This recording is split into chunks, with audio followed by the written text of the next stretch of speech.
सुंदरता हमारी प्रकृति का एक गहना है, इसलिए हमारी प्रकृति बहुत से गहनों के साथ ऐसे सजी रहती है जैसे एक नई दुल्हन हो। नदियाँ, पहाड़, पेड़ पौधे, नाना प्रकार के जीव जंतु, पक्षी आदि ही हमारी प्रकृति की सुंदरता के महत्वपूर्ण उदाहरण हैं। और इसमें सबसे भाग्यशाली है मनुष्य, जो प्रकृति की सुंदरता का भरपूर लाभ उठाता है, क्योंकि प्रकृति के द्वारा प्रदत्त पेड़ पौधे मनुष्य को तथा मनुष्य के साथ पृथ्वी पर उपस्थित अन्य जीव जंतुओं को प्राण रूपी ऑक्सीजन प्रदान करता है। इसके बिना जीवन असंभव है, जबकि प्रकृति इसके बदले में मनुष्य से कुछ भी नहीं चाहती।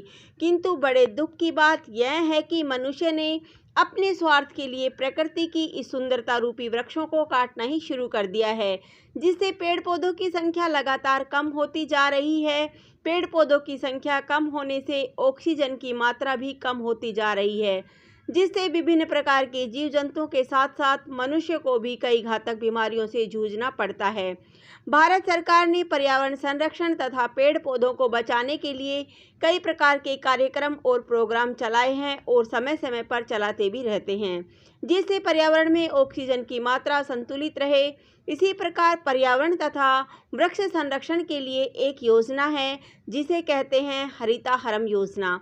हरिताहरम योजना वृक्ष संरक्षण तथा पर्यावरण संरक्षण के लिए तेलंगाना सरकार द्वारा चलाई जाने वाली योजना है और तेलंगाना के मुख्यमंत्री के चंद्रशेखर राव ने हाल ही में हरिताहरम योजना के छठे चरण का शुभारंभ कर दिया है तथा इस शुभ अवसर पर पूरे राज्य में 30 करोड़ पौधे लगाए जाने का लक्ष्य रखा गया। लगभग 40 से 50 वर्ष पहले तेलंगाना हरियाली से घिरा हुआ एक प्राकृतिक सुंदरता वाला राज्य था और यहाँ के लोग भी पूर्ण रूप से स्वस्थ रहते थे, क्योंकि उन्हें शुद्ध ऑक्सीजन के साथ साथ ताज़े फल और सब्जियां भी खाने को प्राप्त होती थी। हरिताहरम वृक्षारोपण योजना का महत्व। हरिताहरम योजना मानव जीवन के साथ साथ पशु पक्षियों तथा विभिन्न प्रकार के जीव जंतुओं के जीवन से जुड़ी हुई एक अत्यंत महत्वपूर्ण योजना है, जिसका मुख्य लक्ष्य वृक्षों की अंधाधुंध कटाई को रोकना तथा नए वृक्षों को लगाना है। हरिताहरम योजना के तहत जंगलों में लगने वाली आग पर नियंत्रण पाना, जंगलों को नए रूप में विकसित करना है।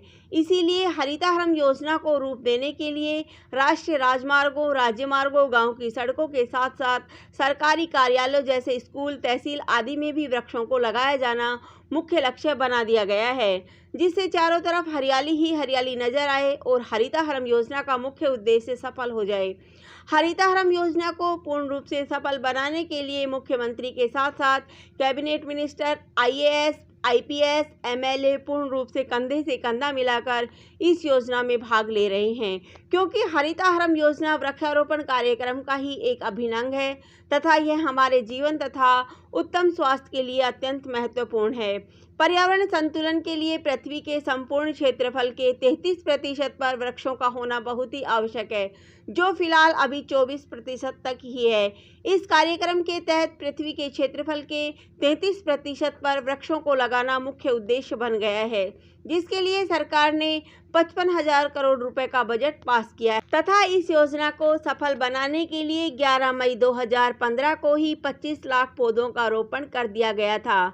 हरिताहरम योजना द्वारा किए गए कार्य। हरिताहरम योजना का शुभारंभ तेलंगाना सरकार ने 5 जुलाई 2015 को किया था तथा इस योजना के अंतर्गत 4 वर्षों में 230 करोड़ पौधों का रोपण करना तथा उनका संरक्षण करना एक लक्ष्य रखा गया, जिससे तेलंगाना फिर से पूर्ण हरियाली वाला राज्य बन सके।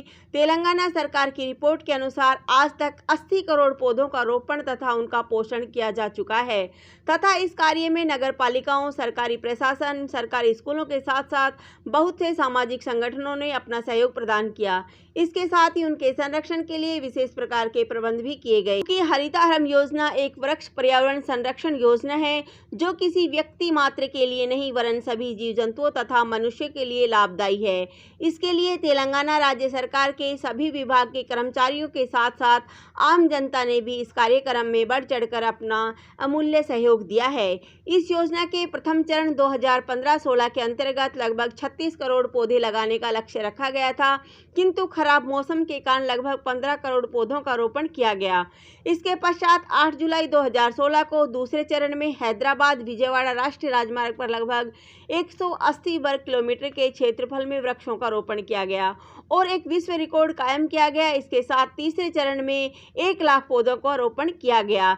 इस प्रकार हरितहारम योजना तेलंगाना राज्य सरकार के चरण सुचारू रूप से संपन्न कराए जाते रहे, जिसमें आम जनता से लेकर खिलाड़ियों तथा अभिनेताओं ने भी बढ़ चढ़कर भाग लिया। हरितहारम योजना तथा उसका कार्यान्वयन।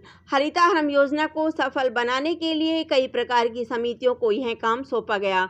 छोटे स्तर पर ग्राम पंचायत में प्रधान तथा सरपंच को यह काम सौंपा गया, तो नगर पंचायत में अध्यक्ष और चेयरमैन को यह काम सौंपा गया तथा नगर पालिकाओं में अध्यक्षों और सदस्यों की अध्यक्षता में हरितहारम योजना के अंतर्गत वृक्षों का रोपण कराया गया, जिसकी निगरानी जियो टैगिंग के माध्यम से की जाने लगी तथा इसकी रिपोर्ट वन विभाग को प्राप्त होती रही और वन विभाग के द्वारा भी निरीक्षण किया जाता रहा है। निष्कर्ष: वृक्षों की अंधाधुंध कटाई के कारण मनुष्य के साथ साथ कई प्रकार की जीव जंतुओं का जीवन भी खतरे में पड़ गया है तथा कुछ जीवों का तो इस पृथ्वी से अस्तित्व ही सदा के लिए मिट गया।